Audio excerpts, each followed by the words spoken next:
नमस्कार, श्री स्वामी समर्थ. स्वागत आहे तुमचं माझे स्वामी या चॅनलवर. कशा आहात सर्व? मस्त ना? मस्तच राहा आणि स्वामी सेवा करत राहा. गुरुचरित्र पारायण तुम्ही करत आहात. गुरुचरित्र पारायण सगळीकडे स्वामींच्या पुण्यतिथीनिमित्त सुरू आहे.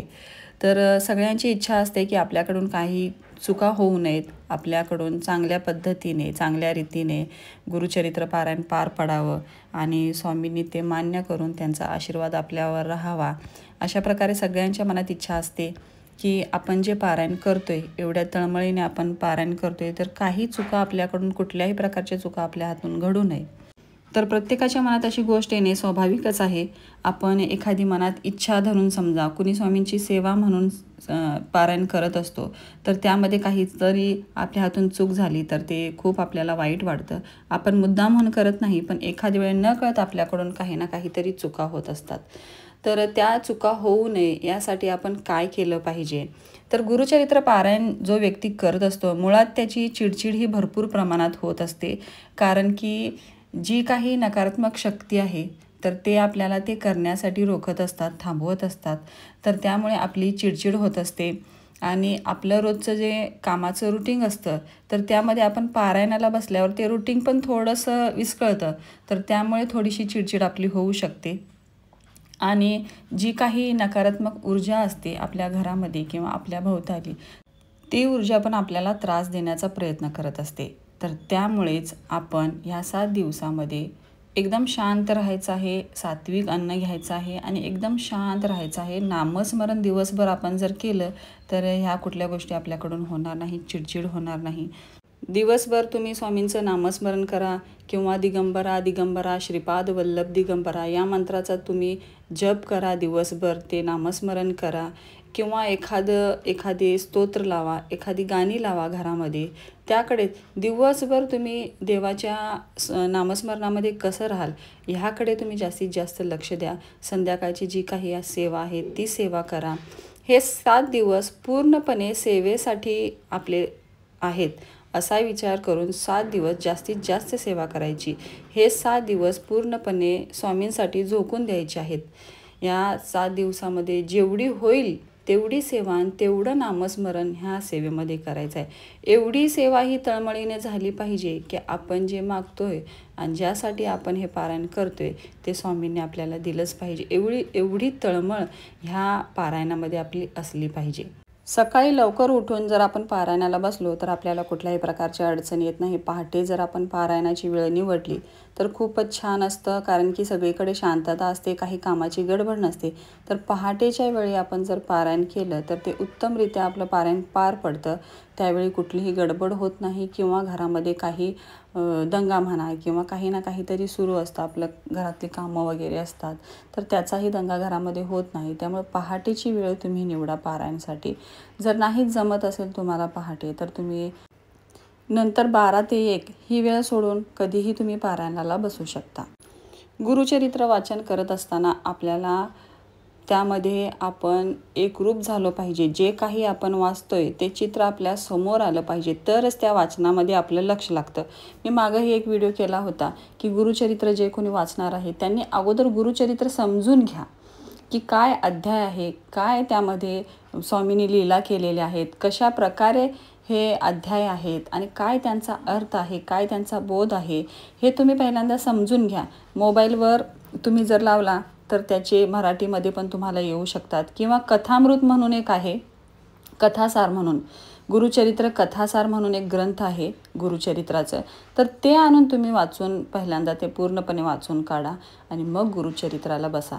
जर तुम्हाला कळायला लागले ना की हे अध्याय कोणते आहेत आणि काय ह्या अध्यायामध्ये काय दिलेलं आहे आणि कोणती कथा आहे, तर तुम्हाला ते गुरुचरित्र वाचताना एवढं तुमचं मन लागेल की तुम्ही इकडं तिकडं बघणार पण नाही आणि तुम्हाला वाटलं की आपण लक्ष देऊया तरी तुमचं लक्ष जाणार नाही. एवढं छान ते गुरुचरित्र आहे. आपलं मन रमलं म्हणजे आपण त्यातनं आपल्याला उठायला नको वाटतं. एवढं छान वाटतं आपल्याला ते वाचताना.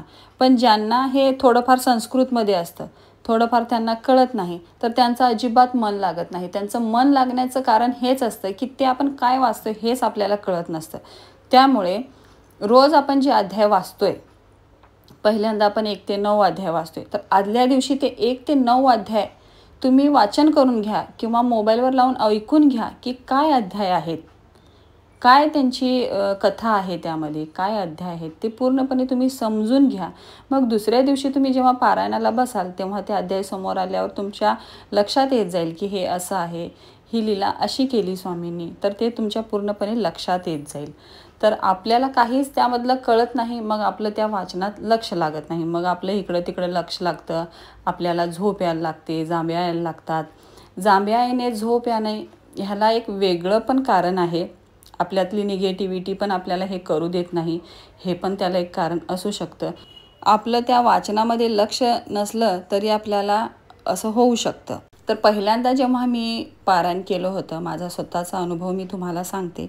पहिल्यांदा जेव्हा मी पारायणाला बसले होते, म्हणजे स्वामींनीच ते करून घेतलं होतं. स्वामीच आपल्याकडून सगळं करून घेत असतात. इच्छा जरी आपली असली तरी करता करता हे सगळे स्वामीच असतात. पहिल्या पारायणाच्या वेळी दुसऱ्याच दिवशी मला पाळी आली. मला 2-3 महिने पाळीचा म्हणजे त्रास होता. 2-3 महिने मला पाळी येत नव्हती. तर नेमकी मी गुरुचरित्र करायला बसणार तेव्हाच मला पाळी आली. तर सगळ्यात मोठी ही अडचण मला पारायण करताना आली. नंतर ते पारायण मी मुलगीकडून पूर्ण करून घेतलं. म्हणजे 4थ्या दिवशी नंतर मी बसले, 4थ्या किंवा 5व्या दिवशी मी बसले पारायणाला. पण ते 7 दिवस मला खूप प्रचंड त्रास झाला. घरामध्ये भांडणंही होत होती आणि मला एक प्रकारचा मानसिक त्रासही होत होता. आणि आपण एका कुठेतरी कैद होऊन बसलो आहोत, अशा प्रकारे मला त्यावेळी ते 7 दिवस गेले.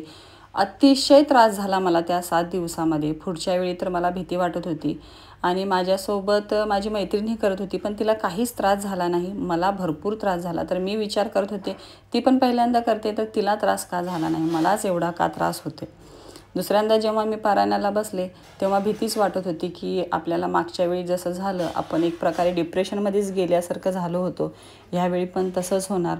पण स्वामीवर सगळं टाकून मी बसले पारायणाला. पण पहिल्या दिवशी मला पहिल्या पारायणाला जे काही त्रास झाला तो नंतरच्या पारायणात झाला नाही. नंतर मी जसं पारायण करत गेले तसं मला ते त्रास पण कमी होत गेले सगळे.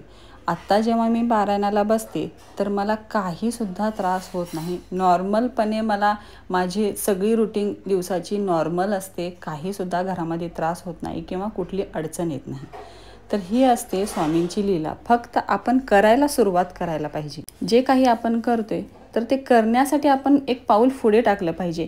मी ही गुरुचरित्र करण्यासाठी असंच करत होते, करू की नको, खूप नियम असतात, खूप कडक असतं, ते होईल का आपल्याकडनं, सतत मी मनात विचार करत असायचे. मग एक दिवशी स्वामी स्वप्नात आले. स्वामींनी सांगितलं की नुसतं करतो म्हणून काय म्हणतेस, कर, मी आहे ना तुझ्या पाठीशी. तेव्हापासून मी गुरुचरित्र करायला घेतलं. तेव्हापासून मला एकही प्रकारची अडचण गुरुचरित्रासाठी आली. पहिल्या गुरुचरित्राला अडचण आली, पण ती माझी परीक्षा होती. मनामध्ये तो विचार माझ्या सारखा येत होता, म्हणून मला 2 ते 3 दिवस फक्त त्या पाळीचा त्रास झाला. नंतर मी स्वतः पारायण वाचण्यासाठी बसले.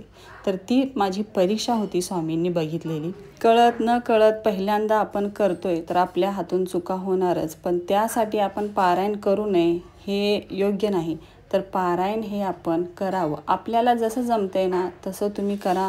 जास्तीत जास्त मनाला कसं कंट्रोल करता येईल, मन कसं शांत राहील, या गोष्टीकडे तुम्ही लक्ष द्या.